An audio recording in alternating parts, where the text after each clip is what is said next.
여러분 안녕하세요. 주식의 소리의 애솔입니다. 어제 저녁에 화이자 관련 기사를 보고 내일 화이자 관련주 초대박이겠구나 싶어서 내일 아침에 일어나면 시간의 종가나 동시호가로 한 종목이라도 노려봐야지 하고 생각을 하고 잠에 들었는데 미쳤어. 9시 넘어서 일어난 거예요. 그래서 저는 그냥 화이자 관련주 오르는 거 구경만 했는데, 근데 우리 식구분들 중에서는 미리 매수해 놓으신 경우도 있을 테고 오늘 매수에 성공해서 수익 내신 분들도 계시겠죠? 근데 반면에 화이자 관련주를 제외하고 다른 종목들은 오늘 또 좀 지지부진한 흐름이 나타나서요. 오늘 시장 좀 재미가 없다 생각하신 분들도 계실 것 같습니다. 네, 자세한 장마감 상황은 화면 통해서 같이 만나보시죠. 먼저 코스피 지수 간신히 플러스 지켜낸 모습인데요. 바이든 당선 기대감이 계속되는 가운데 화이자와 바이오엔테크가 공동 개발하고 있는 코로나19 백신 후보 물질이 임상시험에서 코로나19 예방 효과가 90% 이상이라는 중간 결과가 발표가 됐고, 그리고 11월 셋째 주에 미 FDA에 긴급 사용 승인을 신청할 가능성이 높다고 알려지면서 좀 증시의 호재로 작용하기는 했습니다. 그동안 코로나19 여파로 약세 흐름을 나타내던 항공, 여행, 카지노, 정유 등의 테마가 큰 폭의 상승세를 기록했어요. 하지만 반대로 언택트 관련주인 네이버와 카카오가 약세를 보이며 상승폭은 좀 제한됐고요. 최근에 연고점 경신에 따른 차익 실현 매물도 부담으로 작용했습니다. 그래도 어제 대비해서 0.23% 오른 2452.93포인트의 거래를 마치면서 다시 한번 연중 최고치 경신했네요. 하지만 코스닥은 낙폭이 다소 깊었는데요. 진단키트, 전자결제, 재택근무, 게임 등 그동안 코로나19로 수혜를 받던 업종이 특히 약세를 보이면서 지수를 끌어내렸습니다. 화이자 관련주의 수급이 쏠리면서 바이든 관련주도 다소 주춤했어요. 장 막판에 그래도 낙폭을 좀 줄이기는 했지만 1.22% 빠진 840.78포인트에 마감했습니다. 다음으로 투자자 매매 동향 보시면 코스피 시장에서 개인과 외국인 동반 순매수했지만 기관이 3,280억 원 넘게 순매도세를 나타냈고요. 코스닥 시장에서는 외국인과 기관 모두 매도 우위를 보였습니다. 다음으로 외국인 순매수 탑5 종목 보시면 코스피 1위는 SK하이닉스, 2위는 삼성전자, 3위는 신한지주, 4위는 하나금융지주, 5위는 현대모비스고요. 코스닥 1위는 오스템 임플란트, 2위는 휴젤, 3위 웹젠, 4위 SK머티리얼즈, 5위는 진성TC입니다. 기관 순매수 탑5 종목은요. 코스피 1위는 S51, 2위는 신한지주, 3위는 KB금융, 4위는 호텔신라, 5위는 한국조선해양이고요. 코스닥 1위는 파라다이스, 2위는 오스템 임플란트, 3위는 녹십자 랩셀, 4위는 JYP엔터, 5위는 서진시스템입니다. 오늘은 외국인과 기관 순매수 탑 순위에 모두 이름을 올린 오스템 임플란트 같이 보도록 하겠습니다. 오스템 임플란트는요, 잠정 실적 기준으로 3분기에 완전 대박 실적을 낼 것으로 기대가 되고 있어요. 매출액 1,650억 원으로 작년 동기 대비해서 11.6% 상승, 영업이익은 237억 원으로 작년 동기 대비해서 118.3% 증가, 순이익은 467억 원으로 큰 폭의 흑자 전환에 성공. 엄청나죠? 특히 올해 7월에서 9월 기록한 순이익이 지난 5년간의 연간 순이익을 합친 것과 비슷합니다. 그렇다면 뭐 때문에 이렇게 실적이 좋았냐? 네, 해외 실적이 좋았어요. 3분기에 처음으로 분기 해외 매출 1,000억 원을 돌파했는데 그래프 보시면요. 특히 중국의 실적 성장세가 굉장히 가파르죠. 이미 4월부터 코로나19 영향권에서 벗어나면서 그동안 밀린 수요가 한꺼번에 반영된 것으로 보입니다. 또 미국과 유럽에서의 실적도 회복세를 보이고 있죠. 코로나19 사태가 안정되는 시기를 염두에 두고 재고를 쌓으려는 수요가 꾸준하다고 합니다. 특히 오스템 임플란트는요. 영업에 제약이 있는 딜러를 고용하는 대신에 해외에서도 직접 영업 방식을 고수하고 있어서 코로나19 난국에 좀 더 도움이 된 것 같아요. 여기에 최근에 백신 개발 기대감까지 더해지고 있으니까 더더욱 실적이 개선될 것이라는 기대감이 커지는데, 자, 증권업계에서는요. 4분기에 또 한 번 최대 실적을 갈아치울 것으로 기대하고 있고요. 특히 4분기에 중국 매출은 500억 원을 넘어설 것으로 추정하고 있습니다. 코로나19 상황에서도 외형 성장과 함께 영업이익까지 크게 개선되고 있어서 내년에도 20% 수준의 성장이 기대된다는 분석이에요. 근데 좀 보수적으로 볼 필요도 있을 것 같습니다. 3분기에 좋은 실적은 상반기에 이루어졌어야 할 매출이 좀 이연된 부분도 분명히 존재할 거고요. 그리고 지난해에 세무조사를 통해서 추징됐던 272억 원의 세금에 대해서 올해 9월 국세 심판 청구에서 승소하면서 취소 통지를 받았거든요. 이 일회성 이벤트가 순이익을 급증시킨 부분도 있기 때문에 4분기에도 이 정도의 실적을 낼 것이라고 섣불리 기대하기는 어렵다는 거죠.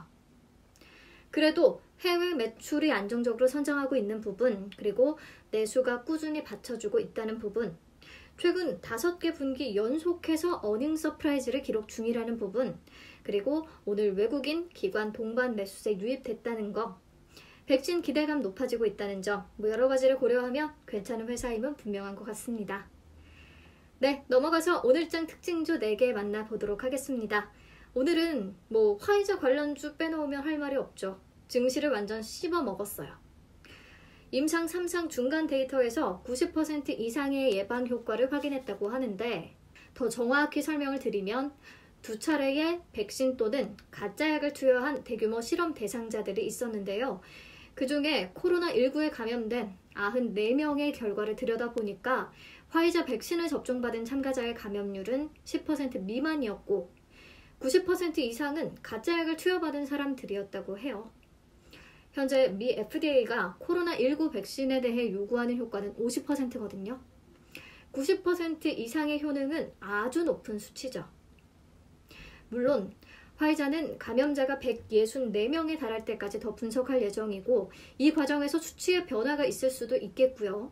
그리고 예방 효과가 얼마나 지속이 되는지, 고령층이나 이런 위험군에는 또 얼마나 효과가 있을지 아직까지는 좀 불명확한 부분도 있기는 한데, 그래도 지금까지 큰 부작용이 없었다는 것만으로도 기대를 높이는 것 같습니다.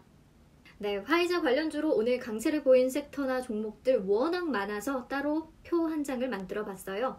그동안 코로나 타격이 컸던 항공, 여행, 카지노 관련주들 일제히 올랐고요. 그리고 원유 수요 침체가 완화될 것이라는 기대감에 정유주들도 간만에 상승했고요. 그리고 위험 자산으로 자금이 이동하면서 대표 안전자산인 미국 국채 가격이 뚝 떨어졌어요. 근데 채권 가격이 떨어지면 채권 금리는 반대로 오르거든요.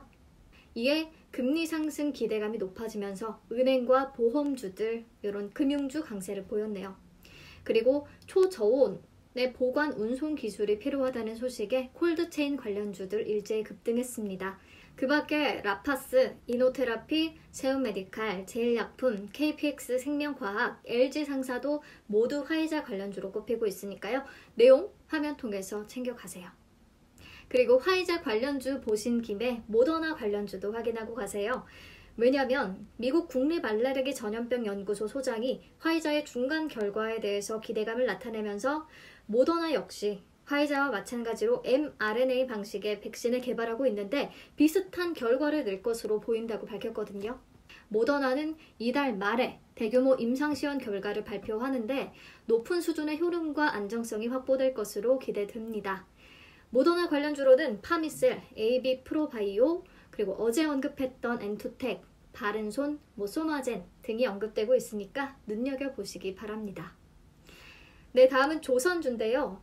한국이 10월 전세계 선박 발주량의 약 70%를 수주해서 4개월 연속 글로벌 수주 1위를 기록한 것으로 알려집니다.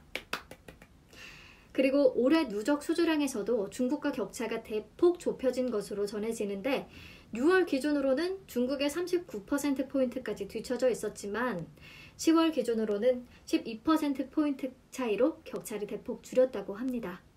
한국조선해양, 대우조선해양, 삼성중공업 등 오늘 조선 테마가 상승세를 기록했네요. 다음은 바이오솔루션입니다. 개발 중인 세포치료제 카티라이프가 탁월한 연골 재생 효과를 보였다고 임상 결과를 발표했는데요. 일상에서는 MRI를 통해 연골의 구조적 재생에 대해 평가하는 모든 임상 점수에서 통계적으로 유의한 개선 효과를 확인했고요.